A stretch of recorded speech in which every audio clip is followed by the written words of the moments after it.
Alright guys, I hope that all of you have a good week. Today, a little bit of an update of what's currently going on and also a bit of an outlook.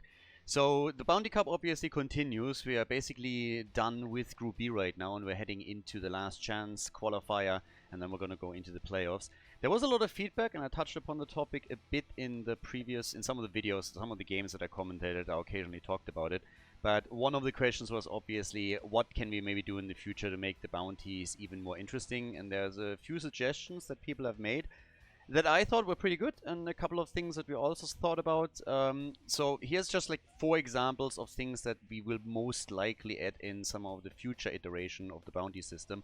So people suggested that Sergeant Hammer with a spider build would actually be pretty nice, with the spider mine build. And we've seen one attempt in the Anniversary Cup actually, and it was kind of fun to see Sergeant Hammer just with a totally different approach. So I think this could be a pretty good bounty. I talked about Junkrat with Rocket Ride already in some of the games. Rexa with a full Misha build was another suggestion. I honestly kind of like it. I think that would be pretty fun to see Misha finally becoming the real hero of the duo. And Ragnaros with Lava Wave is another one that wasn't really on the list, and I honestly don't know why. I thought about a few of the others. I think we can definitely also incorporate a couple of these faction approaches where we say a team has to play with, let's say, a full Overwatch lineup, with a full StarCraft lineup. So we can go for the IPs. There's a couple more things where we could break it down even further. Alliance versus Horde, for example, Angels and Demons. The problem with those is that you very, very quickly end up in a situation where you limit the pool of heroes that is available to complete the bounty so much that the opponent, upon figuring out what's happening, can just easily ban out a hero or two and deny it. And before anybody comes in and says like, well, make anything that is a bounty unbannable, that just doesn't work. First of all, it makes it more complicated for the teams that are all drafting around restrictions, so that puts another layer on top of it to make it even more difficult, which I really don't want to do. And the other thing is that teams should have an incentive to deny bounties to an opponent, because at the end of the day, you're all dipping into that bounty price pool, right? So as a team, you always have the incentive to deny a bounty to your opponent. And I think that's a component of this entire system that I really want to keep, because it's still supposed to be competitive, and that's something that I just still want to maintain there. But I think at least a few of the ideas are kind of nice. We had a discussion on the Discord channel as well where people were chipping in with other ideas. If you want to be part of that, by the way, the link to the Discord chat is in the description, so you can always check that out and join the server. But if you have any suggestions, feel free to post them in the comments. Just keep in mind that one of the things that we want to do with this is also to just generate this being a little bit of fun. There's a lot of suggestions where I was really thinking about it. Does it make sense? Is it something that we want to add? And at the end of the day, I just feel that it doesn't really do anything. For example, a cocktail build Greymane was suggested, or maybe Life Drain Gul'dan. But we've seen Life Drain Gul'dan in the past, and also Cocktail Greymane. It's not really something where I'm like, oh, this is fun to watch. It's different, that's true, but it's nothing where I'm looking at it and it's like, hey, this is actually kind of cool. When you're talking about talent builds, I think there are a few exceptions, like a Misha build, for example, or the Locust build on Abathar, that stand out because they're just very, very different and also demand a completely different playstyle. But besides that, when it comes to talents, I think adjusting the heroic ability is probably what makes the most sense. So that's something that we actually have done a lot. And anything else, I feel like other things that could be thought about quickly become too complicated. So people were highlighting a few duos, if we can make some duo plays. And this is actually something that we touched upon in the past when we talked about Murky plus Phoenix, that you could go Planet Cracker and then you could just play Murky together with that. By the way, Phoenix Planet Cracker is another one that technically would probably make a pretty fun bounty.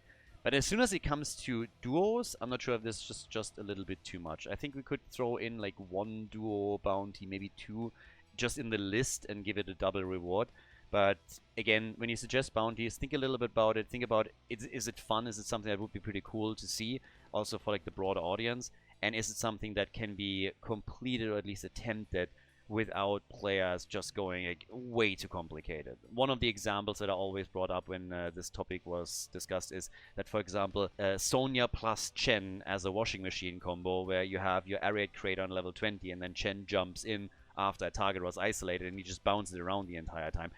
is kind of fun, is awesome to see, but it adds so many layers on it that as a bounty, I don't really think it's feasible. Because first of all, you have to pick the 2 heroes, you have to pick the right ults, you have to make it to level 20, then you have to pick the right level 20 talents, you need to get a situation going where this could be a thing, then you have to do it, and then you have to win the game. There's just like too many ifs and whens there, and it will most likely also, or could end up in games that get artificially prolonged because an opponent is on level 19, level 18, all of a sudden in a situation where they can maybe end the game, but they're like, well, we want to complete our bounty, so if we just win the game right now, we can't do that. So now we're going to try and prolong the game to make it to those Storm talents, and then we play it.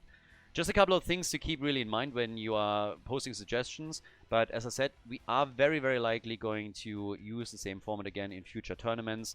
We have used it in the past, and I'm always happy to make some adjustments and to change things up. So if you have a cool idea, post it in the comments. If you see a cool idea in the comments, just give it an upvote. Makes it a little bit easier for me to also judge what exactly people would like to see, because I and the people that I talk to, we're obviously in our own little bubbles oftentimes, so maybe something that for me is not really great to see is something that a lot of people out there would love to watch. So if you see something in the comments and you're saying like, hey, this is a cool idea, I would love to see that as well, then give it a thumbs up, and it gives us a bit of a chance to judge what's popular, what isn't. So again, post a lot of ideas, jump into the comments, and make sure that you give any idea that you like a thumbs up so that we get an idea of what you guys want to see in the next tournament. I also want to give an update on the whole quality issue that we have on Twitch. Now, if you're watching on Twitch and on YouTube, you've probably realized that there was a conversation going on. There were a couple of problems.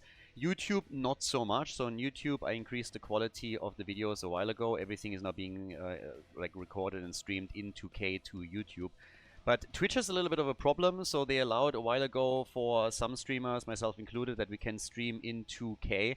The problem that came with it, though, is that apparently me upgrading the Twitch quality to 2K also resulted in certain areas not getting 2K and not getting 1080 either.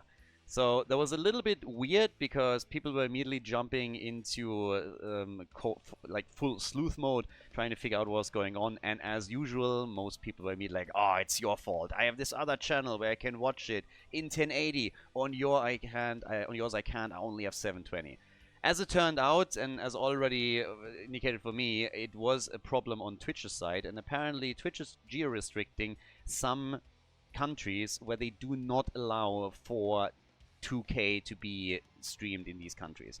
Please don't ask me why. They made a big post about it. I will link it also in the comments here, or sorry, in the description. But basically what's happening is if you as a streamer currently offer 2K, that means that a lot of countries will be able to watch your stream in 2K, but a lot of countries won't be able to.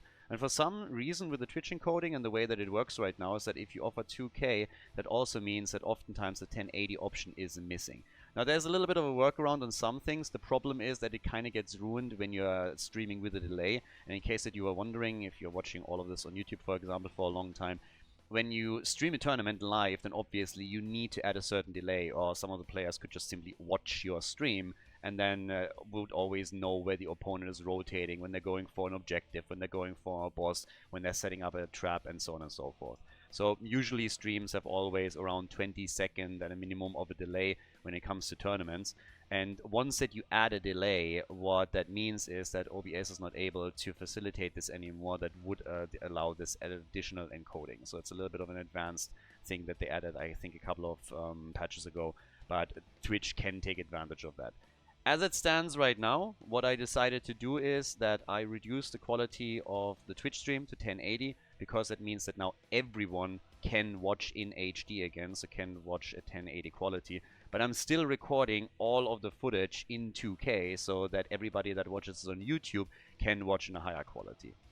I'm not really happy with this, but it's the best compromise, honestly, at this point, because if I increase the streaming quality on Twitch, then it means that a lot of people will only be able to watch it with a max quality of 720, which isn't really all that great. I hope that Twitch improves on that soon, and once that they do, I will immediately jump back onto 2K streaming as well. But I just thought I would talk about it here real quickly, because it has been a point that was discussed a lot, and especially at the beginning, people were very confused, myself included, why a lot of people had very different quality options on Twitch. Again, if you only watch on YouTube, doesn't really affect you too much.